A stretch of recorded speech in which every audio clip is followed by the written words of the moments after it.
تحفظني بآيات من القرآن هي الحلقات تملأني بحب المصطفى العدنان هي الحلقات تحفظني بآيات من القرآن هي الحلقات تملأني.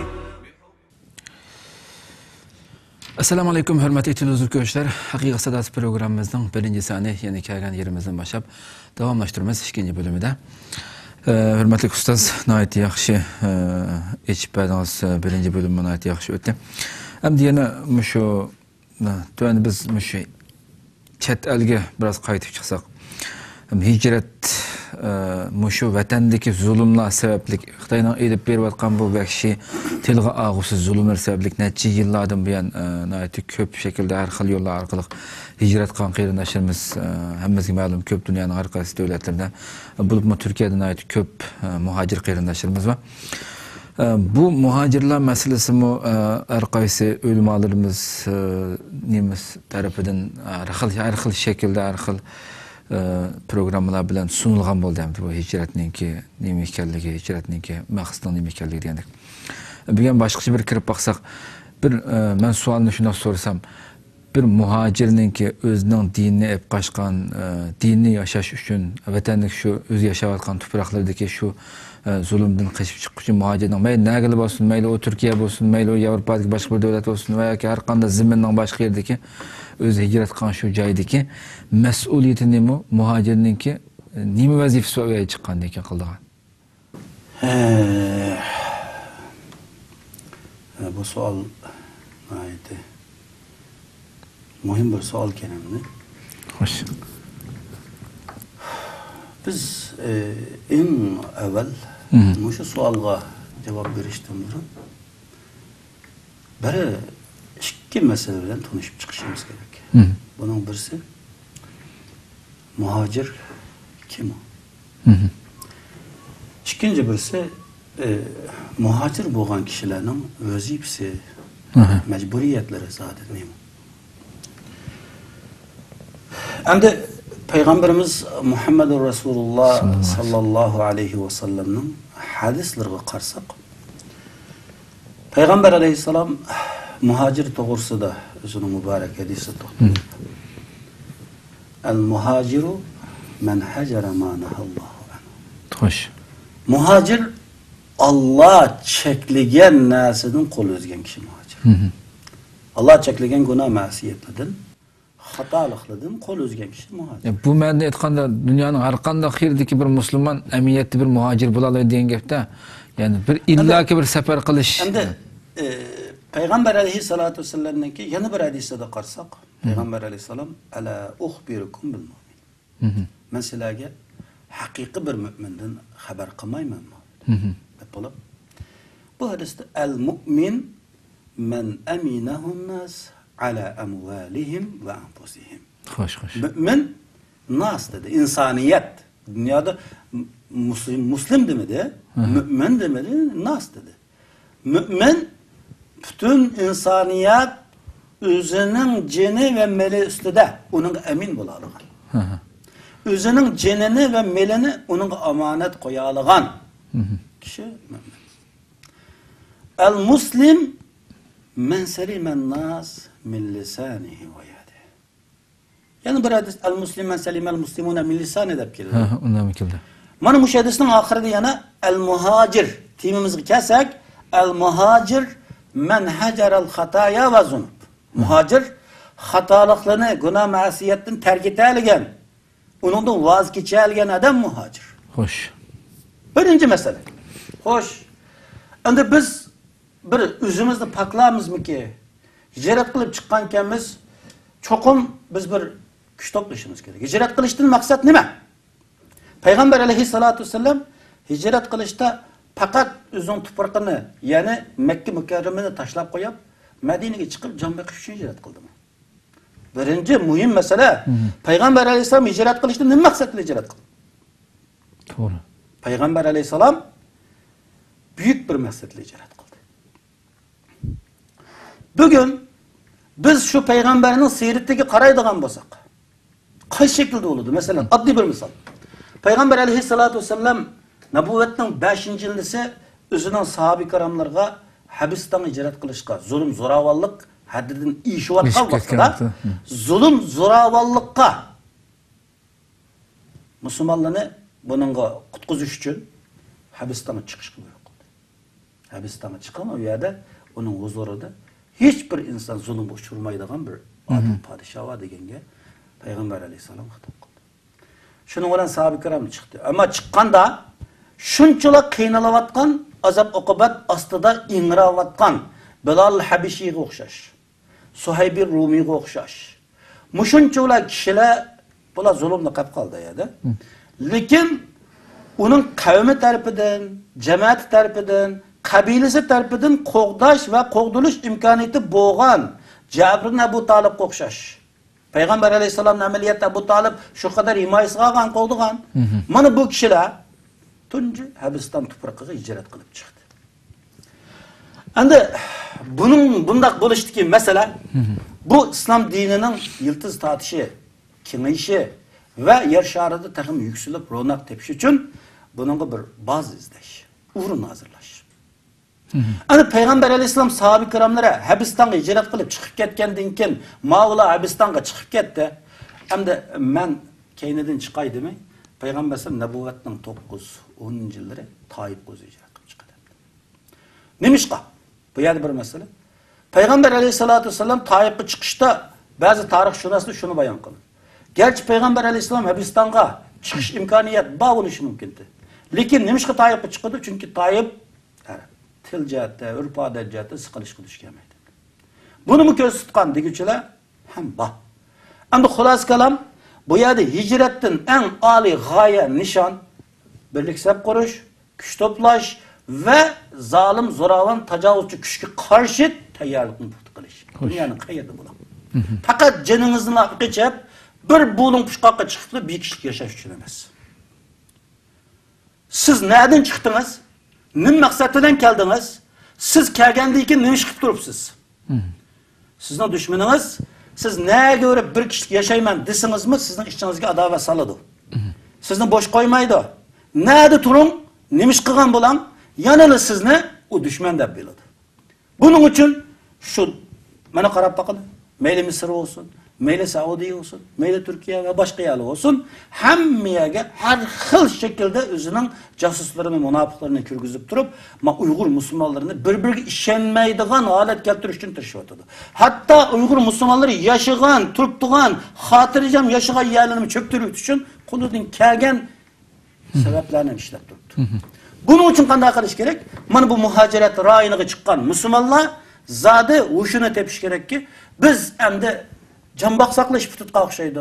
Ko'chapga chiqib, bir kishilik tijoratlik qilib, hattoki bir shu Sharq Turkistonning gapini qilib turgan, shu yerdagi musulmonning gapini qilgan edamladimi nere kechib yuradigan bu holat kelsak ul. Yo'q.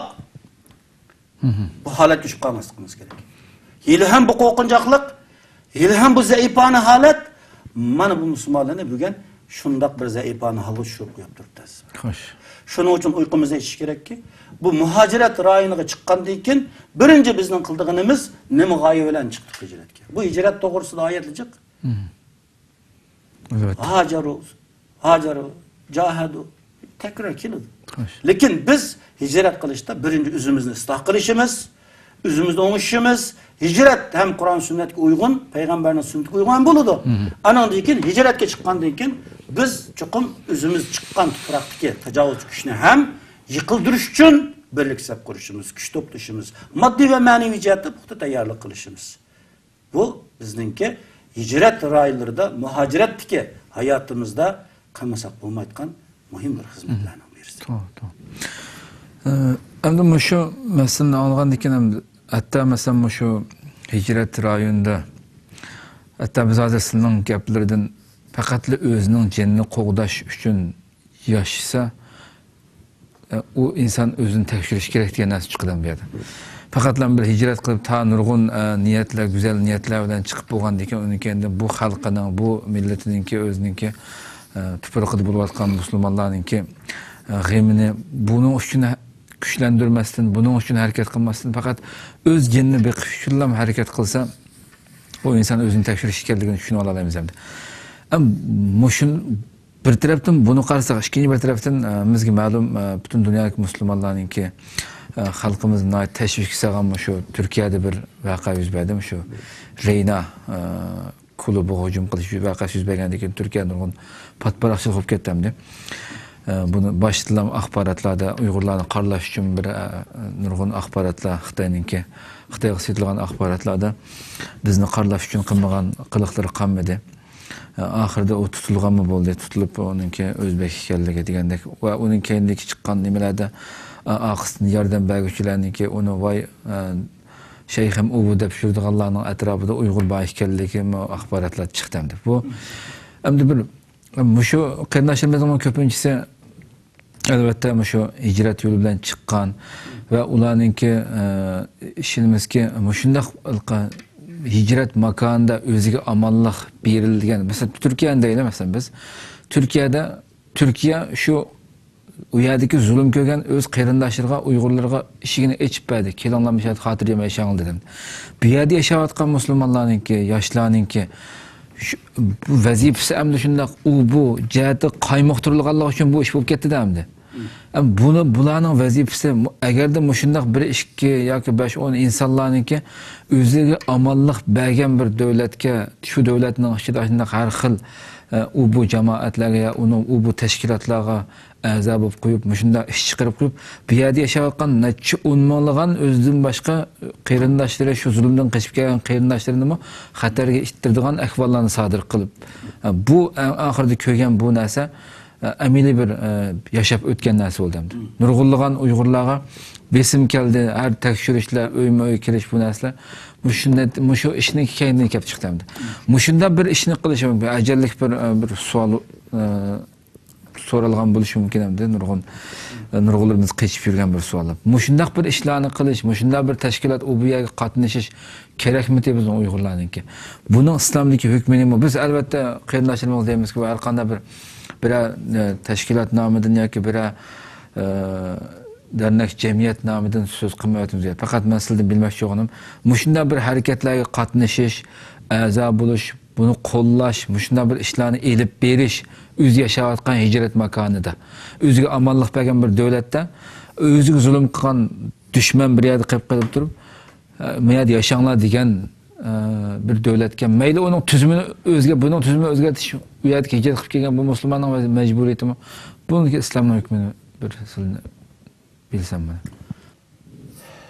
Bu masala bugün xalqaro jamiyatda muhim bir qaynoq fikr manbasi bo'layotgan bir masala. Xo'sh. Endi biz bununla şer'i noktadan qana qaraymiz. Birinci, yani ma'lum qaboqxonalarga yoki ma'lum haraqxonalarga islom nomi bilan, yani musulmonlik shuari bilan harakat elib berishninki shar'an hukmi. Buni bir tushunib olishimiz kerak. Biz tushungan shariatda Harakkeşke qanday jazo berishni shariat bekitdi. Harakkeşke qanday jazo berdi shariat? Ras biz shariatni ijro qilayotgan bo'lsak. Shunami? Bu qaysi vaqt ijro qilsa deganmi chiqdi? Davlating bo'lmasa ijro qiladigan. Shariat nuqtasidan agar mav haraq ichibdi. Biz hozirgachilik bu odamning haraq ichgan bir kabir gunohni sodir qilganlik bilan biz o'ltirib bo'lgandan keyin bu kişilerin neligliki, qayerligliki bu gerçi medyalığı çıksın mı? Ama biz kılıştım bunu. Mesela şu iş bolsa. Birinci mesele İslam şeriatı bununla ne mi deydi o? Doğru. Bu harak içivatkan bir sorunga hücum kılış ne mi deydi? Ben yukarı dedim ki şeriatke kaydıdığın bolsak şer'i prensipte harakkeşinin cezası bekitilgen. Onun kırıkları vurursunuz. Zinaxorunun cezası bekitilgen. Ama onu bomba bilan paraltıp koymaysınız. Onu qar qo'yib, qirib koymaysınız.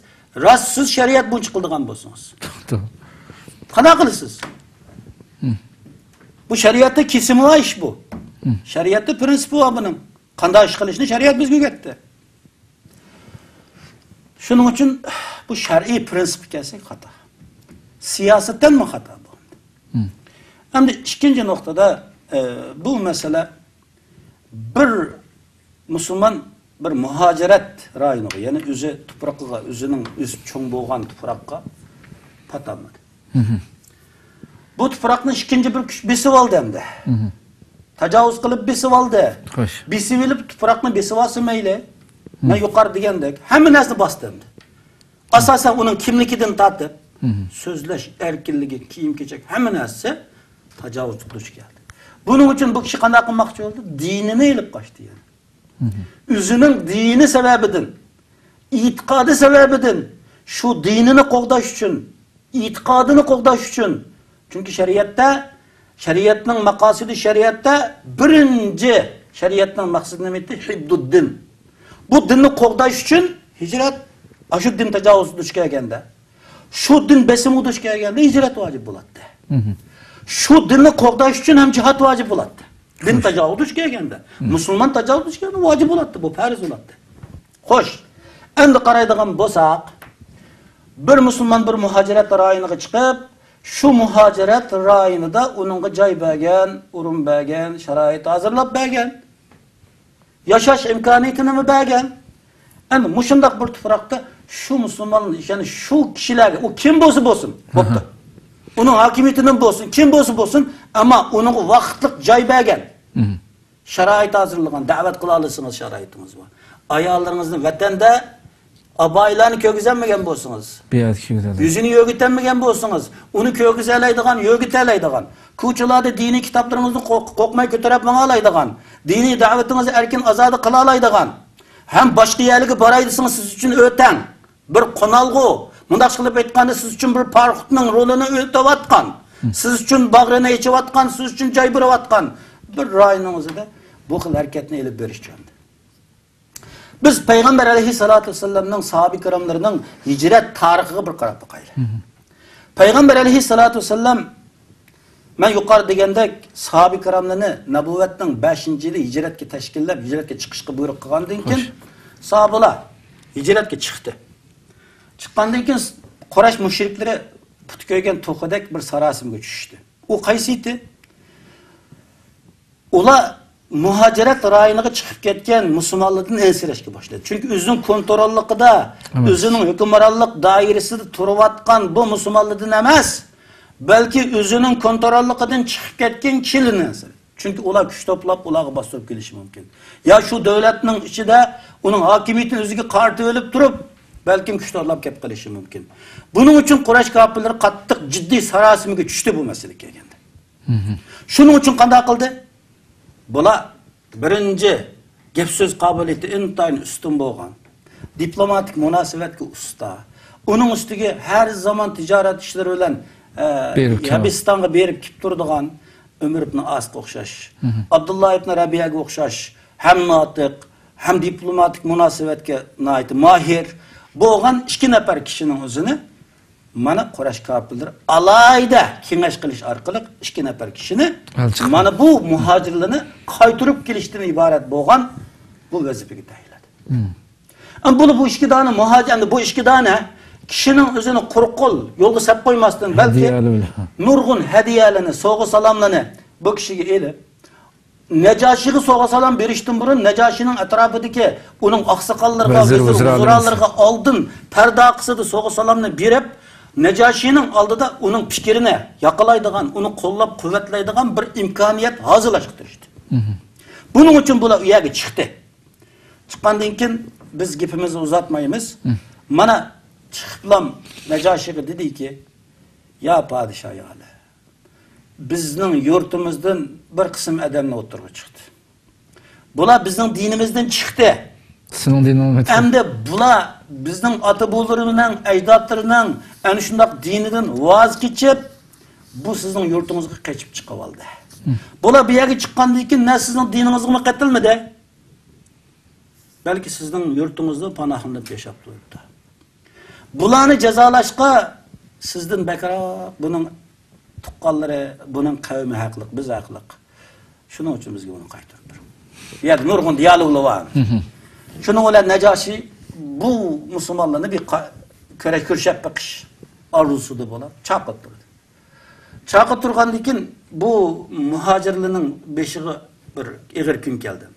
Biz Necaşi'ni aldık görüp nime deyimiz? Bular ortak karar çıkardı ki biz Necaşi'nin aldığı Allah'ın Resulü'nün ögetkini deyimiz. Allah'ın Resulü bizge nemin ögetken bozu şunu deyimiz işte. Şunun olan bular Necaşi'nin aldığı çakırtırıldı. Çakırtırılgandı ki Necaşi sual sordu bulardan. Yukarı diyalog. Cafer ibn Ebu Talib intayın ötkür til bilen ifade şayalı. Biz özümüzün kulu bilen yasagan butku çukunattık.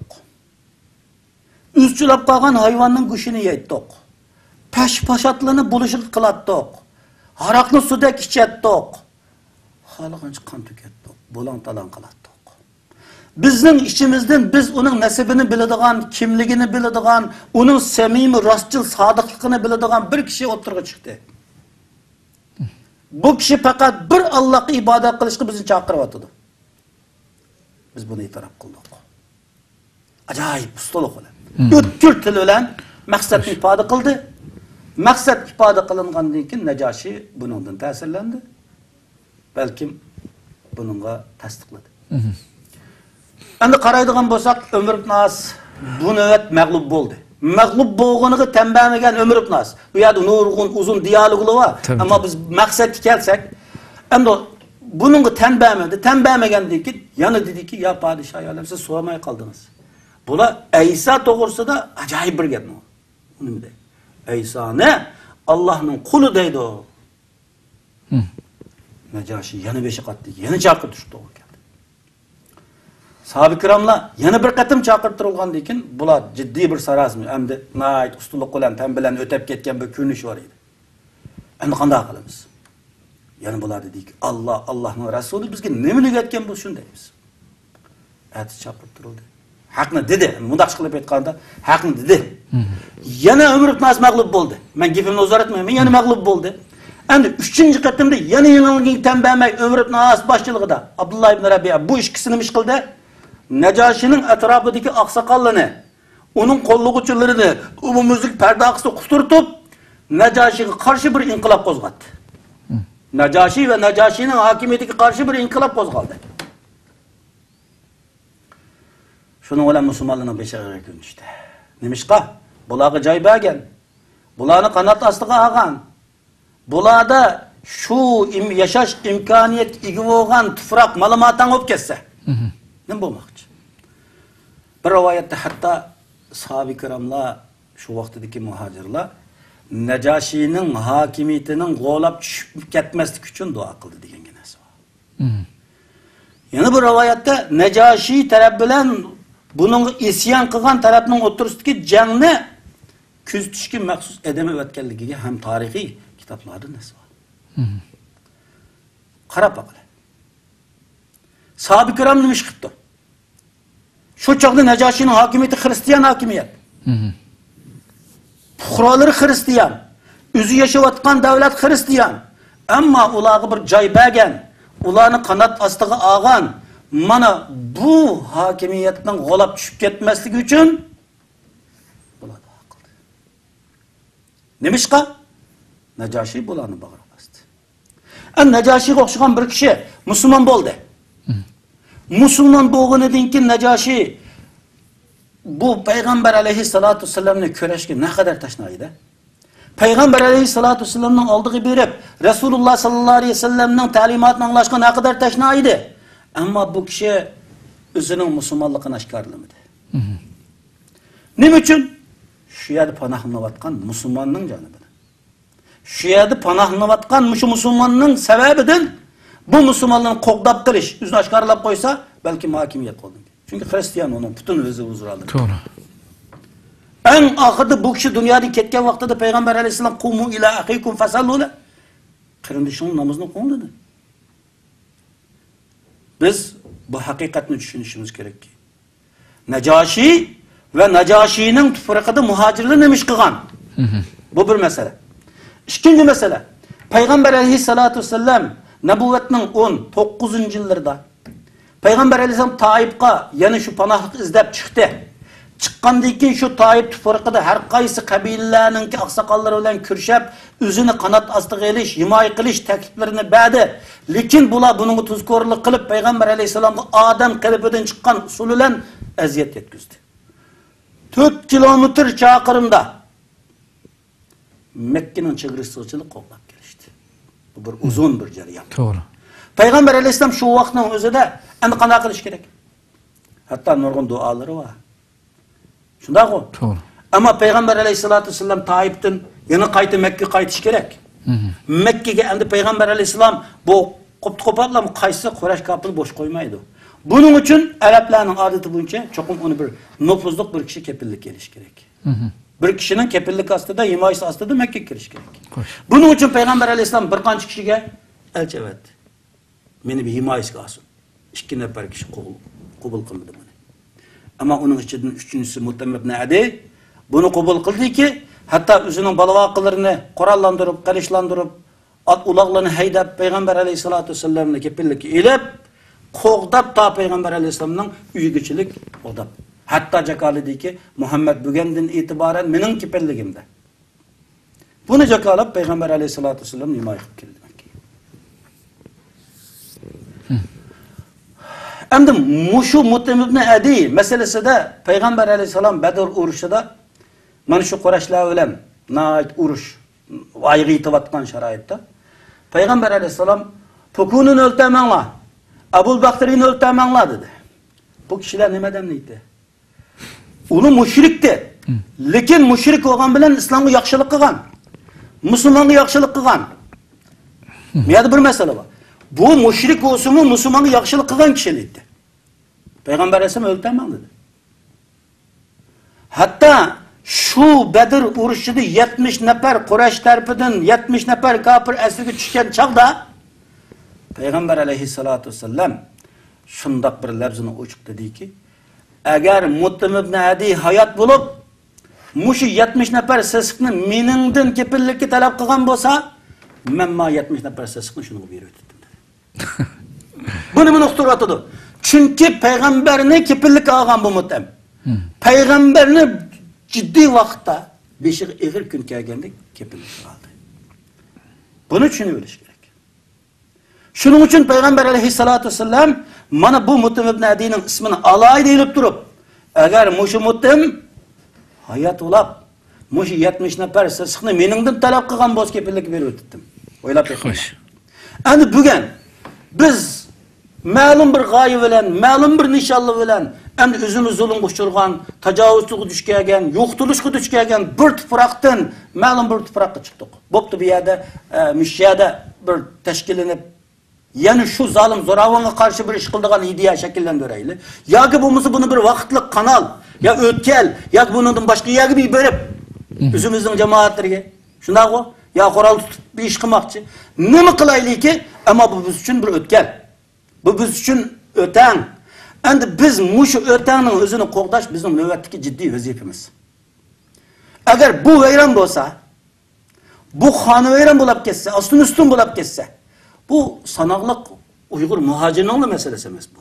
To'g'ri. Uyg'ur muhojirlarning masalasi emas. Bugun Turkiya butun dunyoda yurtiga patmagan musulmonlarni bag'riga besayotgan, shularga joy berayotgan. Shularning har xil bahanalar bilan da'vat qilish, maktab ichib bola o'qitish, butun imkoniyatlarga ma'lum nuqtadan sharoit hozirlab berayotgan bir joy. Bugun bu Turkiyaning vayron bo'lishini kim xohlaydi? Amerika boshchiligidagi g'arb kuchlar xohlaydi. To'g'ri. Dunyo ko'plik xohlaydi. Balki Xitoy vaqtliq Turkiya bilan iqtisodiy nuqtadan ma'lum kelishimni tuzganda qilgan bilan amlat shu Xitoy xohlamaydi Turkiya. Shuning uchun qanday qiladi? Mana har xil jasus munofiqni chiqarib turib Uyg'ur musulmon ham sesitmoqchi. Amaliyotda shu ishning shunda chiqib qo'g'uchiliklar o'zining pul bilan setib olgan medialarining og'zilari bilan nurg'un gapni taqiblar. Ayın hud deb bo'g'ina davlat yo'q. Allah'tan başka himayesi bulmagan bir Uygur Müslümanı beşik göğüzüp koyup dur. Mana bu tupraqның özüde Uygur Müslümanlarının davet erkinliği, adam terbiyeleş ve bu Uygur Müslümanların topluşup bir faaliyet ilip bir tamamı yollarını bakmakçı oldu. Mana bu hakikat. Yani bunun için biz kana kılımız. Bunu düşünüyoruz gerek ki Şeriat Müslümanlığa şundaydı. Bu biz kim tarafından qanday buyruk verilsin ama bu buyrukta yanına şeriatga tatbiqlab turib. Qarg'ulacha, yani biz bir Müslüman bo'lish salohiyatimiz bilan qarg'ulacha, yani konopka bilan ish boshqarilayotgan odam bo'lib qolmasligimiz kerak. Avval bir Müslümanga foydalimi, foydasizmi? Masalan, dunyo miqyosiga qarasak, aqlan nuqtadan qaraydigan bo'lsak, hozir Suriyada nurg'un ishlar bo'ldi. Afg'onistonda bu reallikni ko'rdik. 81-yil Rossiya tajovuz qildi. 89 bu urush oxirlashdi. U yerda shuncha zo'r orzu armonlar bo'lgan. Xilofat qurilib qoladi. Musulmonlarning birligi shu yerda amalga oshib qoladi. Bo'lmadi. Hikmatyorga qarshi o'q otildi. Kim Taliban o'tirg'i chiqildi. Uningdan keyingi realliklar nimani isbotladi bugun? Bugun Suriyada ham bo'ldi. Shuncha qonlar berildi, oqibat nima ish bo'lib turibdi bugun? Ama bir narsa tushunish kerakki, bugun musulmonligi foydali nuqtasidir. Ularni bag'riga besishda, ularga foyda manfaat yetkazishda biz e'tirof qilmay tura olmaymizki, ammo Turkiyaning foydasi yo'q. Agar bu yerdagi tinch muhit, bu yerdagi vaqtli tinch sharoit, bu yerda musulmonlarga joy hozirlayotgan, sharoit hozirlayotgan, dunyoning hech bir yerga patmagan kishi mushaga petib turayotgan mushundaq sharoit agar xonavayron bo'lib ketsa, üstün bo'lib ketsa, boshqa arablığı yağlıqını atıp bir yerga ketib ola. Endi bizga o'xshagan Uyg'ur musulmonlarga bordi. Depeqish kerak. Bu kanal, bu o'tkal vayron bo'lsa, oqibat nega ko'rib to'xtaydi. Shuning uchun men ortiqcha ish qilmayman buningga nisbatan, ammo shariatda siyosatan ham xato. Agar texnik uni biz mutlaq hamda dinning sirtiga chiqib turib shu yerdagi tuproqdagi hokimiyatni amaliyotda qanday qurayapmiz endi? Hiç olmaganda 20 yıl burun, 25 yıl burun yağlık atış imkaniyeti yok. Erzan Arapça to'lash imkoniyati yo'q. Madrasalarda ham dini yo'q. Ko'chalarda dini imkoniyatlar yo'q bo'lgan bir sharoitdagi 90% asosan g'arb yuzini bo'lgan bir sharoitdagi kishilarni bu hokimiyat qanday qildi? Islomlashtirish qarabmoqda. Qo'lidan kelgan bütün imkoniyatlarni sarf qilib musulmonga foydali bir sharoit hozirlashga tirishdi. Belki biz nurg'un siyosatni tushunmasligimiz mumkin. Oy, Pukuniyada bunda bo'lganlik uchun biz ma'ni qildik. Ammo sen tushunmasliging mumkin buni. To'g'ri. Shuning uchun sen bugungi mushiyada turayotgan musulmonlarga nisbatan, bu musulmonlarning sharoit masalasiga nisbatan sen bir aqling bilan qarashing kerak. Bir musulmonlik salohiyating bilan bu musulmonlarga agar ziyon olib kelib qolsam, shu musulmonlarning mangadigan yo'llarini to'sab qo'ysam, shariat nima deydi buningga? Şuna bu mesele şer'i noktadan, siyasetten, şahsen bu benim karşım. Bu hata. Bu hata.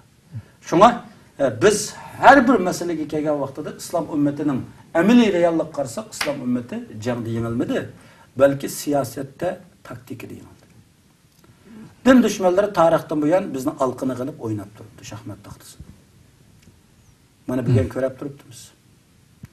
Muşundaq zahirlep geldi. Medya her xil yolu bilen bizni qaymıq durup geldi. Kallımızda beşimizde qaydurup geldi. Biz hile hem uykumuzu açmavatımız ki, yani biz din düşmanlarının alqından çıqamavatımız. Şun Müslümanlar endi bulanın aldın sızgan bu kısmıqqa düşüp qalması gerek. Garip kişilerinin, meyli Hristiyan, meyli Yahudi, bu kişilerin aldın planlık qalatı sızgan qapqanaga bugun musulmonlar tushib qolması kerak. Shuning uchun musulmon qanday qilish kerak? Basirat egasi bo'lish kerak. Hushyor bo'lish kerak, chechan bo'lish kerakki, boshqalarning irodasini amalga oshiradigan itoatchan qurol bo'lib qolishdan saqlanish kerak. To'g'ri. Shunda bir kishining bir gapi bor. O'zining e'tiqodi uchun harakat qilmagan, o'zining e'tiqodi uchun faoliyat olib bormagan kishi boshqalarning irodasini amalga oshiradigan itoatchan qurol bo'lib qoladi. Shunga biz nagili bo'lmayli, nima ishni qilmayli, biz her işte qarg'ulash yo'l tutmasdan shariat nima deydi buningga? Shariy prinsip nima deydi? Qur'on sunnat nima deydi? Payg'ambar alayhisolatu vasallamning tarixida buningga nisbatan bir dalil bormi? Fakt bormi?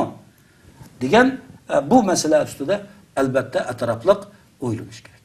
Shuning uchun Qur'oni Karimning bir oyati qarasak, Sura Mumtahinada bu oyatni yana bir oyat bilan mansublab ketdi deydigan qarashdikilar ham bor. Ama şu ayetga qarasak Allah deydi. La yanhakumullahu anillezina lam yuqatilukum fid-din ve lam yukhrijukum min diyarikum en teberruhum ve tuqsitu ilayhim. İnnallaha yuhibbul muqsitin. Bu ayetning oxirida innama yanhakumullah deb bo'lib, ayg'i nima? Qatalukum fid-din. Ve akhrajukum min diyarikum ve zaharukum ala ihrajikum. Muşta bir var. Ayetning oxirida Allah bu haqiqatni bizga nima deb turdi? Ayet da'vatidir. Sizlarga dinda urush qilmaydigan.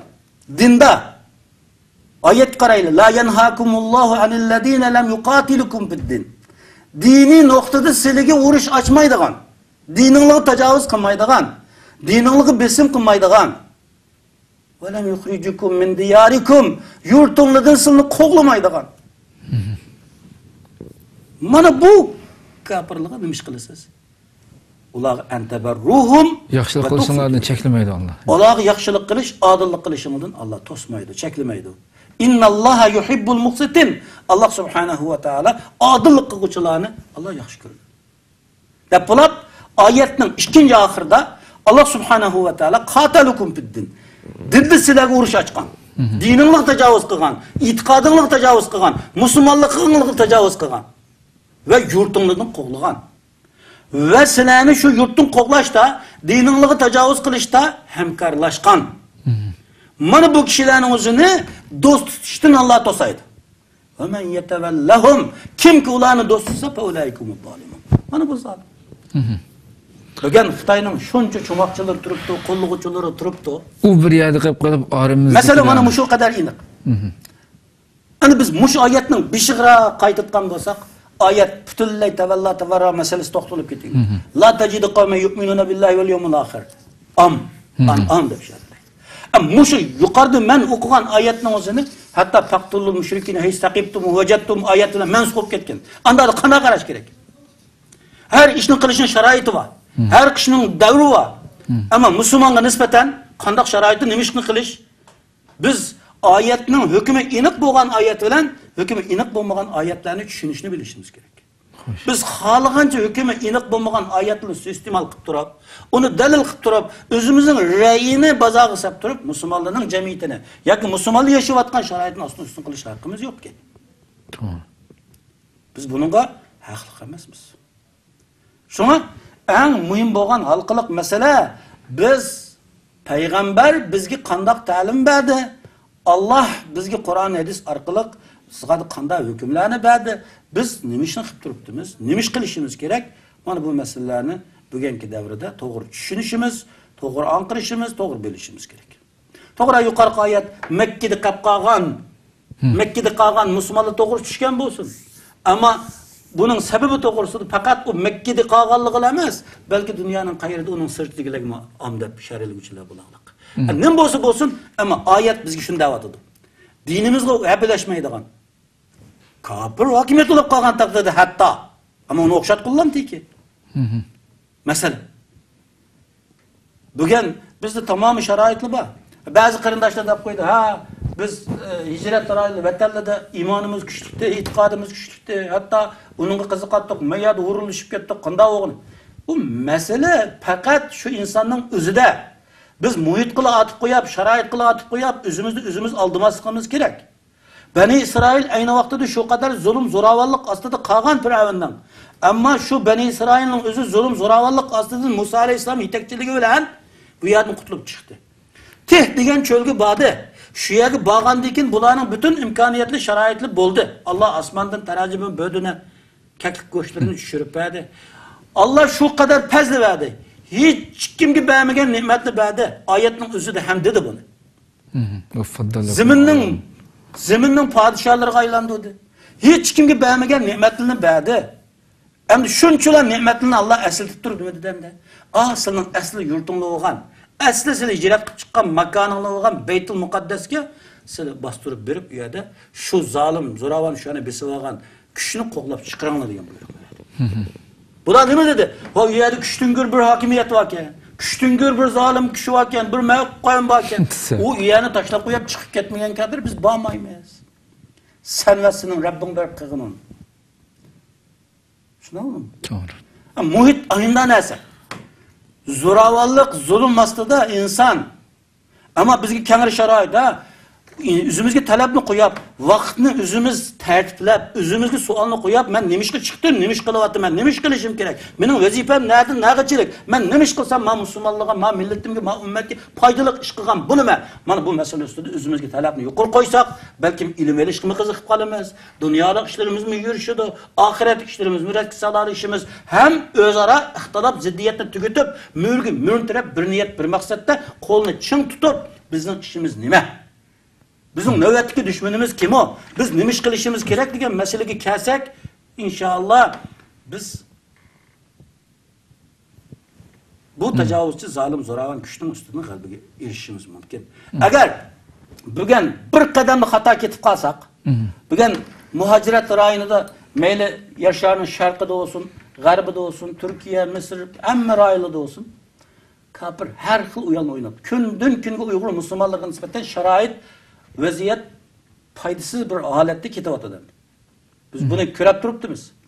Endi biz mushundaq sharoitning o'zida yana biz oshib bergan qozonni chiqib, o'zimiz turayotgan sharoitni qalaymagan qilib, shuning bilan uyagim patmay, buyagim patmay. Ayni vaqt Qozog'iston uyada sharoitlar bor ekan. Pokistonda sharoitlar bo'lgan, Afg'onistonda sharoitlar bo'lgan. Shu sharoitning hammasini kim vayron qildi? O'zimiz. Belki şu vaqtdagi qaynoq hissiyatimiz, şu yerdagi şu sharoitda qilgan qalaymagan faoliyatlarimizni belki men to'g'ri qildim degan ong'a keltirib qo'yishi mumkin. Ammo oradan necha yil o'tib keynimizga qarab baqsak, biz to'g'ri qilganmi, xato qilganmi? Bu fikr ixtilofi bo'ladi. Fikr nuqtalaridagi ixtilofni olib dushmanlik so'rab kelish zulmmi? Sen bilan mening fikrim o'xshamasa dushmanmi? Bugün mesele mişen çıkmadı. Del doğru. Biz birisi-birimizden fikri şundan okşamagandıkla, okşamagan adam bizden nezirimizde düşman. Tamam, şu an onu düşman nezirlen karayımız, düşman nezirlen onun neşterimizi sancıyımız, hatta sepimizin çıkarıyordumuz onu. Bugün biz üzümüzün nesige, üzümüzü kollavatkan bir küçük emez. Malum cemaatli gidemez. Belki Allah'a çağırışımız gerekir. İslam'a, Kur'an'a ve şundaklı nöbetki ciddi vazifemiz, mecburiyetimiz ne? Bunu hem bu milletke tunuşumuz gerekir. Gapning hammasi özümüzün şahsiyeti muhim bo'lib qolganlik uchun qanday qilyapmiz? Bizning shaxsiyatimizga birisi qarshi gapib qolsa dushmanimiz. Qarshi yo'l tutib qolsa dushmanimiz. Mana mush holat maydonga chiqib, oradagi dushmanlik tugimadi. Ziddiyat, ixtilof hali ham tugimadi. Shuning uchun har kishiga deydiganim shuki, insof kelaylik. Insof kelaylik. Bizning tabiitlarimizda masala yo'q. Tuvanda ergishmangan musulmonlarda masala yo'q. Lekin mesele yanılam aşın ergeçtirip atkan bizge okşaş edemedi. Huşumuzu yığış gerek bugün. Biz ma Müslümanlığı payda yetküzenmesek mi ziyan sağmasımız gerek. Mühimi bu. Payda yetküzenmesek mi, payda etkilenmesek mi ziyan sağmasımız gerek. Bu ciddi mesele. Ciddi mesele. Şuna Peygamber aleyhisselam bir Müslümanın Müslümanlığının yakşı boğanı terkuhu malaya. Onun ehmiyetsiz paydası işini terk etken. Biz bugün paydasız, ehmiyetsiz İslam'a biz nurgun yukarı dedim, nurgun işli oldu, bulap ketivatıdı, karmakı o cengivarlıklı ifade etken Şarkı Türkistan'da buldu. Lekin akıbet nerede oldu? Bunu oylaş gerek. Şunu biz Kur'an-ı Kerim'deki hakiki müminin sıfatını bayan kılan vaxtada enil lag'u mu'ridun. Bu lag'vini fakat quruq, beori gap degan iboralarla tafsirlab qo'ymoqlik. Hatta bir kısım müfessirler bu enillahu muridun onun ayrı çıkmaydıgan, Müslümanlığı bir paydı netice paydı vermeydigan işten özü çetki aladı onun yüzü örüyor dep tefsir kılışkan. Bugün biz Müslümanlığı paydılık yakılıvatımız mı? Paydılık yol tutuvatımız mı? Biz payda hep geldik mi ziyan mı? Bugünkü bizden cihadi hareketlerimiz, davetimiz, hicretimiz bunun hemmesini mi? Allah'ın razı kılış için bir vasıta. Allah'ın razı kılış için Kur'an sünnet köksetken talep bilen manamız. Ölçen bilen manamız, kallımız kelgençemiz. Üzümüzden yançıkıdın formular çıkarıplam, üzümüzden yançıkıdınlam bir çırpçı sözüplam, mağmayımız. Meyli namazı kaylı, meyli urus tutaylı, meyli nimiş kılaylı şeriat namı ölen. Ama Allah aşı işini kıtkan bir yolunu köksüp koydu. Peygamber aleyhissalatü vesselam 23 yıllık hayatı da bizden kıldığan işimizni, elip bardığan faaliyet dairemizi inip ruşen onu ifade kılıp لَقَدْ كَانَ لَكُمْ فِي رَسُولِ اللّٰهِ اُسْوَةٌ حَسَنَةٌ لِمَنْ كَانَ يَرْجُوا اللّٰهَ وَالْيَوْمَ الْآخِرَ وَذَكَرَ اللّٰهَ كَثِيرًا. Mana bu payg'ambar bizga o'lgan. Shunga gapimni shuning bilan xulosalaymanki, bugun muhojirat rayonlarida turayotgan tamomı Müslümanlar uykusuna yetiş gerek. Tamam. Uykusuna yetiş gerek. Küfür, Xitay güçleri mana her vakit bizning tilimizdan so'zlaydigan, hatta dini niqob bilan mo bizning ishimizga nurg'un jasurni tiqyotdi. Yili ham tiqdi. Tiqyotdi. Hammaga tiqyotdi. Ammo ishimiz yig'ish kerakki, endi biz bularning bizning ishimizni ma'lumotdan qilishga yo'l qo'ymasligimiz kerak. Yana ziddiyat urug'larini chechib, ixtiloflarni ko'paytib, bizni nagili basak ish qilinmas, nagili basak ses tutqanga yo'l qo'ymasligimiz kerak. Buning uchun biz uyultaştak birleşsek koşuşumuz, uyultaştak birleşişimiz, uykumuzni içişimiz.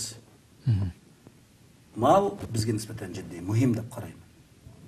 Hakikaten tuvaletler. Rahmet Allah razı olsun. Şimdi hakikaten Rabbimiz müminlerge fes'alu ahle zikri in kuntum la ta'lemun degan buyruq bilan ta'limatini bergan. Bilmegan meselelerde her birimizniki şu zikir ahli bo'lgan şu bildiğin alimlerimizin soruşumuzda. Sizlar bu sözler dep ötkendek şu özü bilen bir fikirde olmagan, azroq fikirde o'qishib bo'lgan narsaga mayli ijtimoiy aloqa uchur vositalarda bo'lsin, bo'layotgan o'tirg'i tushgan bir fikirga bo'lgan inkoslarga qarasak, qanchalik kallamizdan qalayib ketganligini ko'ramiz endi. Mayli o'zi yashayotgan o o'zining dushmanlari nimadan qochib chiqdi bu yerga. Qandaq bir zulm bo'layotdi vatanda. Vatanda o'zi vatanda yashayotgan vaqtida bilmagan zulmlarni ko'ralaydi-am chet elda ish bo'lmasa axborotni Xitoydan qandaq qilayotganlar. Balki o'z vatan tug'a vaqtida ko'rmaganini men chiqib ko'rdimdi. Aşındaq bir muhit turib u dushmanlar uningga qaratiladigan bir ish harakat nachitag'ni oqis qilib qilib, mishadik ushaq narsalarda bir fikr o'xshamaslik bilan guldirlab birisini tağut deyotgan, birisini undayotgan, birisini buchi, nurg'ulg'an chiloji qamdi. Bu şekilde mi şularning müstesli deb o'tgandek yana tabi ergash kuchlarning ko'pinchisida mas'ul yo'qdi. Yani şu atalmış damollam atalmış alim ban diliqan şu mayli kim bo'lsin illa biriga ergashadigan damdi bular. Ya mushundaq qaysi kun men Seytun Turk apani bilan suhbat o'tkazdim. Uning olimlar qilgan bir gapi bor. Nayt bu qachongacha biz ahli ilmlar haqiqatni yetkazmaymiz deb bir olimlar chaqirgan bo'ldim shu so'zni. Men jamoatchilikka chaqirishdan maktub ketdim men. Allohning diniga nima uchun haqiqiy Allohning diniga chaqirmaymiz deb. Mushu ahli ilimde bu xalq tabi ergashuvchilar zodi kimga ergashishi kerak? Ashundaq o'zini men damollam davog'alli kishining kayniga Qur'on hadisini so'zlaganlik kishining kayniga ergashmash kerakmi? Yoki qandaq kishini o'ziga bir yo'lboshchilik qilish kerakki, qaymoqtirilmasligi uchun. Kim arabcha bir narsa o'qib bersa, kim bir narsaga bir tabliq qilib ovoz yuqoriroq vaqirab bersa, ha, buning ovoz tom chiqayotganiga vaqirab chiqayotganligi uchun Hakip müştondaki asli, manda bir normalroq so'zlagan adam bu palaning setilibdi yoki tashkilot chop ketdi yoki bina dernek chop ketdi deb uningga bu tamg'i tayyorlamdi. Yani bu xalq ergashuvchilar zodi kimga ergashishi kerak? Bu haqda biroz tushuncha bergan bo'lsa, shundan. Xo'sh. Bugun har ish ahlining quliga topshirilmay qolgan bir davrda yashayapmiz. Resulullah yani kıyametinde şu vakti küçükten buldu diyendek. Ameliyatta Peygamber Aleyhisselatü Vesselam'daki bir hadisi var. Bir kişi soradı kıyamet kaçan болады deb. O hadisden bir şıgırak kaysak Peygamber Aleyhisselam bir yerde davet kıldı. Hoş. Aradan bir kişi kıyamet kaçan болады deb soradı. Sorga vaxtida Peygamber Aleyhisselam bununla hiç inkas bildirmey ipini davamlaştırıverdi. Sahabeler kişinin Peygamber Aleyhisselam anlamadı. Bazıları anlasa bu kasten gipini davamlaştırdı. Ama ahirde Peygamber Aleyhisselam kanamış kıyamet doğrusunda sual sorgan kişi kana. Ela kişi mentim ya Resulallah, men sorgan. Peygamber Aleyhisselam bununla cevap verdi. İza zuyyatil amane fentaziri sa'a. Yani amanet yo'qolganda, ishonch yo'qolgan vaqtida qiyomatni kutsan bo'ladi. Ishonch yo'qolganda qiyomatni kutsan bo'ladi Peygamber Aleyhisselam. Degandan keyin sahobalar tarafidan, shu sahoba tarafidan chiqdiki savol, ya Resulallah bu amonatning yo'qolishi degan nima?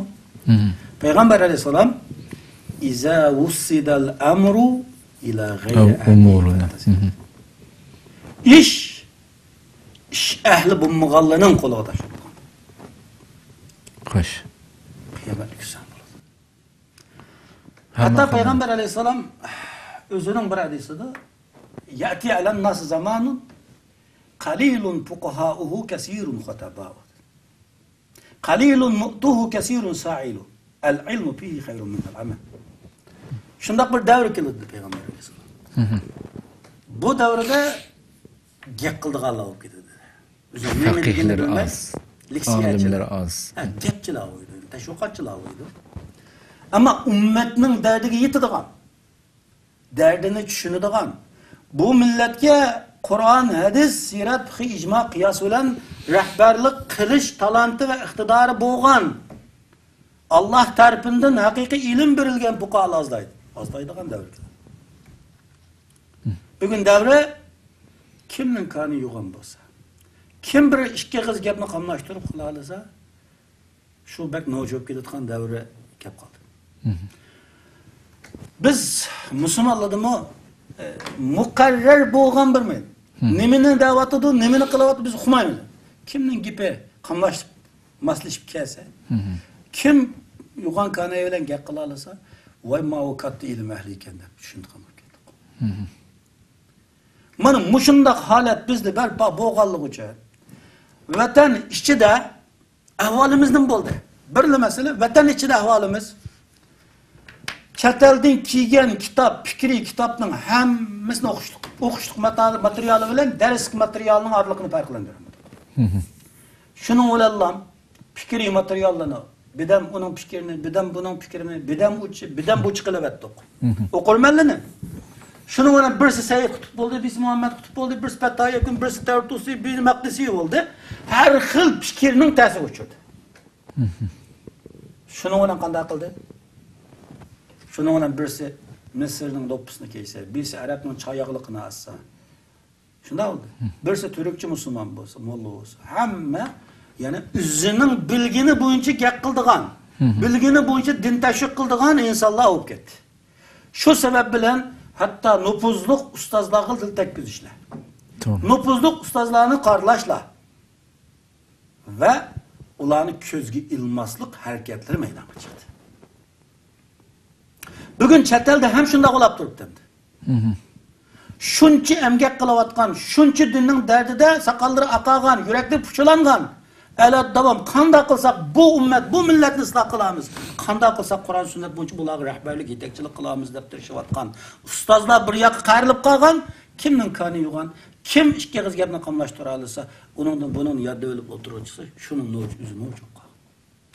Shuni o'ylayman, ondan mana bu millat qalaymiqan yetaklashdi. Birisi u yoqqa tortgan, birisi bu yoqqa tortgan, hamma o'zi bilganga tortgan.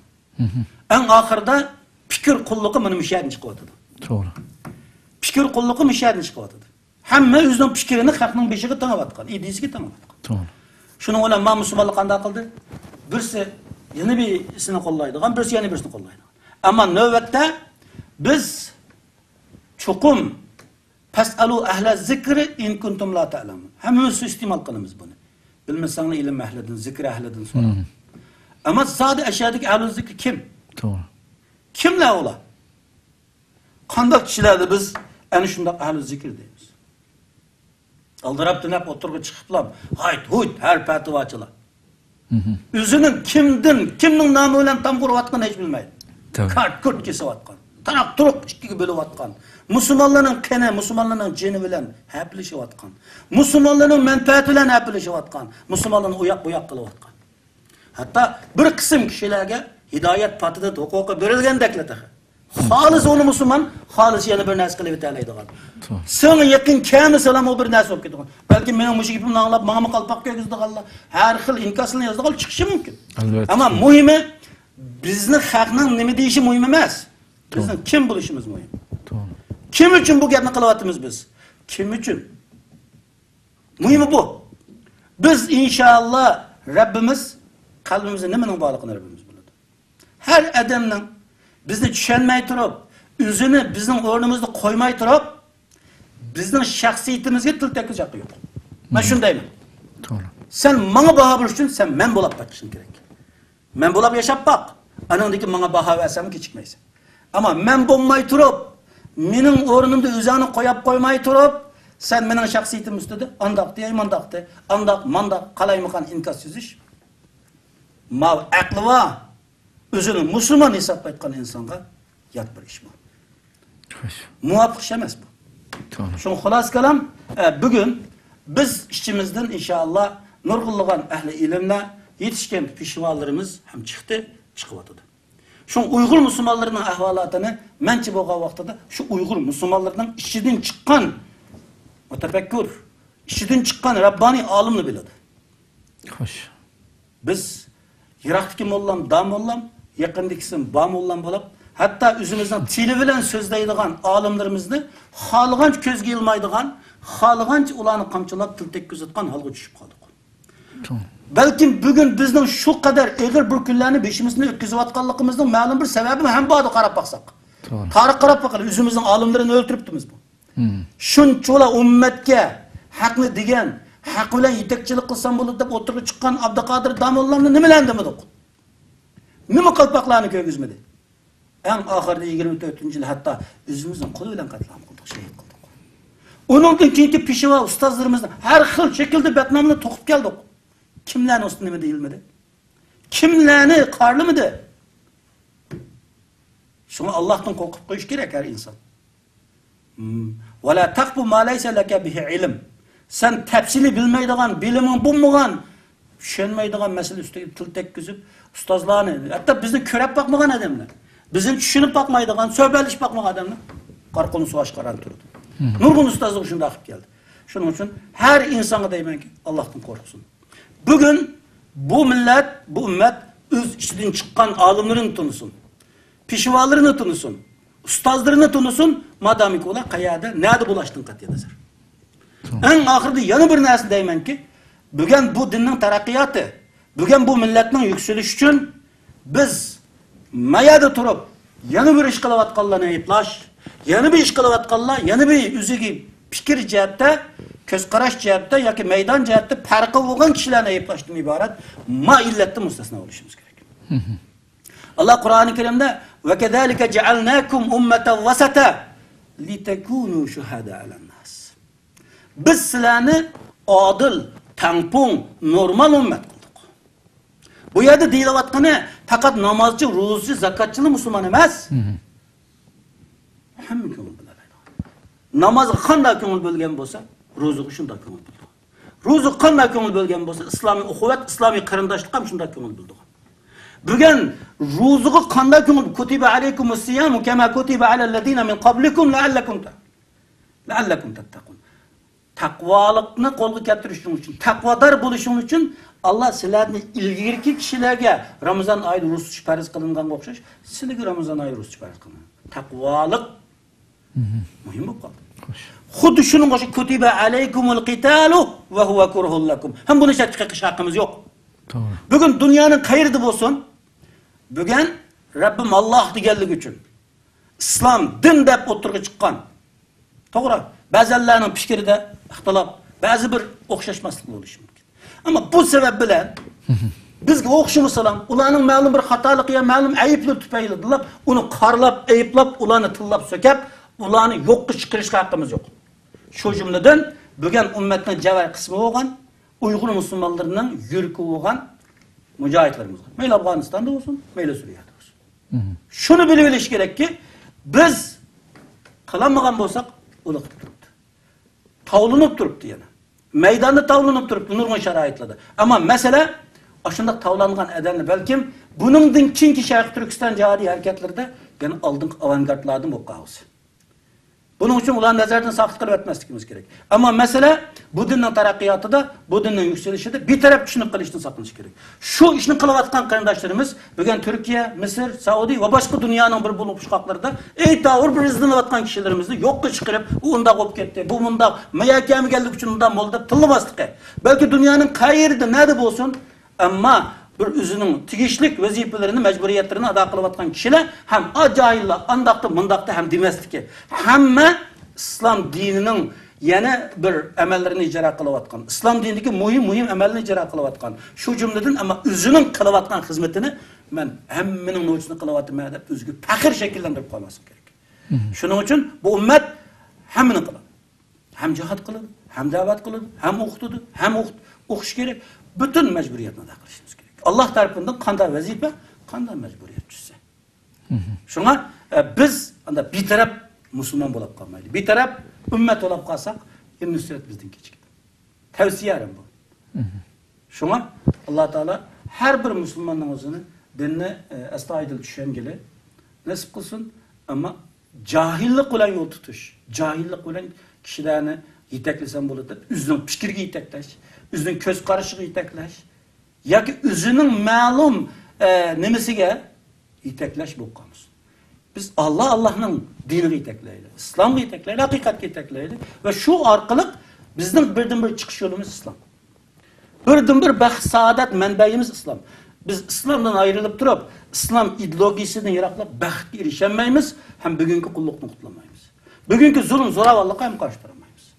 Faqat haqiqiy musulmon bo'lgandalar, haqiqiy musulmonlik ruhini o'zimizda yetildigan chaqdalar, anandan keyin bugungi o'tirg'i chiqayotgan xilma-xil fitnalar va xilma-xil ana shunday iqimlardan inshaalloh biz xoli bo'la olamiz.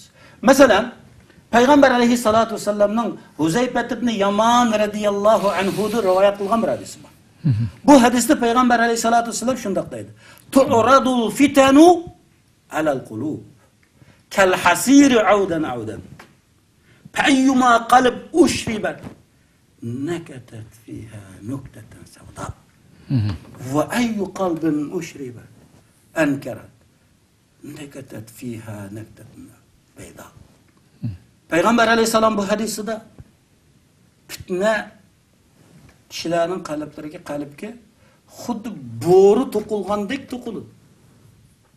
Tu'radul fitanu alal qulub. Qalbliga kal hasir boru to'qilganda boru to'qiladi bu. Qaysi bir qalbga bu shu qadar cho'nqur to'qib o'tilsa, tuyunib o'tsa o qalb, uning qor chikit o'rnaydi, qor nuqta o'rnaydi. Qaysi bir qalb buni inkor qilsa, rad qilsa, uning oq nur paydo bo'ladi. Hatta tasira ala qalbayni. Bu ikki qalb maydonga chiqadi. Ikki qalb o'tirib chiqadi. Birsi oppoq qalb. Ala abyaz oppoq qalb, marvoyatga o'xshatgan qalb. La tadurruhu fitna ma damatis samawat val ard. Osman zimin mevcutlu bulutken bu qalbga fitna ta'sir qilmaydi. To'g'ri. Bu qalbga fitna ta'sir qilmaydi. Har xil o'sak so'zlar, har xil narsalar. Chunki u qalb Alloh bir hidoyat topgan, fitnadan xoli. Oppoq nurlangan qalb bu. Xo'sh. Val akharu aswad. Yana birisi-chi. Qara. Bu qop-qora, ya'ni dumlangan qozonga o'xshash qalb bor. La yunkiru munkaran ve la ya'rifu ma'rufan. Bu ma'ruf deb tunimaydi. Munkarni munkar deb tunimaydi. U nima ish qiladi bu? U faqat har ishning hissiyot bilan hukm chiqaradi. Hissiyot bilan mangadi, hissiyot bilan deydi, hissiyot bilan ish qiladi. Shu sababdan bugun ummat qalbini isloh qilsin. Deydiganim bu. Qalbni isloh qilsin. Qalbini o'shasin. Şu Peygamber aleyhisselam devamlık durdu şunda degan. Allahümme tahhir kalbi. Allahümme inni a'udhu bike min kalbin la yakhsha. Ey Allah, men seningden eymenmeydigan, korkmaydigan kalbden panah dilayım. Allahümme nakki kalbi minel hataya kema yunaqqa savil abyadu mined danas. Ey Rabbim, mening qalbimning xatoliklarni o'chirib etgan, poklig'in buni. Xud oppoq kiyimni kir qasmoqdan poklig'in o'xshash. Allohumma ya muqallibal qulub, sabbit qalbi ala dinik. Allohumma ya musarrifal qulub, sarrif qalbi ala ta'atik. Davomli turdi Payg'ambar alayhisalom mana bu qalbning mustahkamligini, qalbning islohotini, qalbning fitnadan yiroq turishini, qalbning pok bo'lishini Payg'ambar davomli tiladi. Şu Peygamber aleyhisselam Allahümme ec'al fi kalbi nura. qalbimda yo'riqlik qilgan, nur qilgan dedi. Shuning uchun payg'ambar alayhisalom Nu'man ibn Bashir radhiyallohu anhu dan hadisida ala va inna fil jasadi muzgha iza salaha salaha al jasadu kullu va iza fasadat fasada al jasadu kullu ala va hiya al qalb. Agah bunun için insanın cisminde bir parça güçü var. Şu o'ngshalsa insonning butun harakati o'ngshiladi. Agar u buzilsa insonning butun jismi buziladi. O bo'lsin qalbdir dedi. Shu qalb inson jismida xuddi bir qo'shinning amirini o'rinlaydi. Qalbdan chatoq chiqsa, tamom harakatdan chatoq chiqadi. Shuning uchun har bir musulmon qalbini o'ngshash kerak. Qachoniki qalb o'ngshalmasa, uning fikriga qarshi gap qilgan odam qarinlatgan, ayiblatgan, onun fikriga kelmagan odamlar davomli. Shuni biz insonga yaxshi bo'lish emas, Allohga yaxshi bo'lishimiz kerak. Biz shu Allohga yaxshi bo'lamiz deb ketyapmiz. Shunga Allah her bir Müslümanı ıslah kılsın.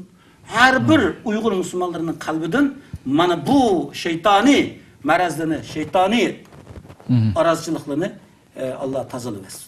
Ve şunun ile birge biz ve bizim içimizden çokum Rabbani alimler inşallah var. Şu Rabbani alimlerine erişmağır. Yani içimizden çıkan ehl-i ilimge erişmağır nasip olsun. Amin, amin. Köptün köp rahmet, Allah razı olsun. Yaxshi chipala. Shunday qilib bugun vaqt e'tibori bilan shu yerda oxirlashtiraylik.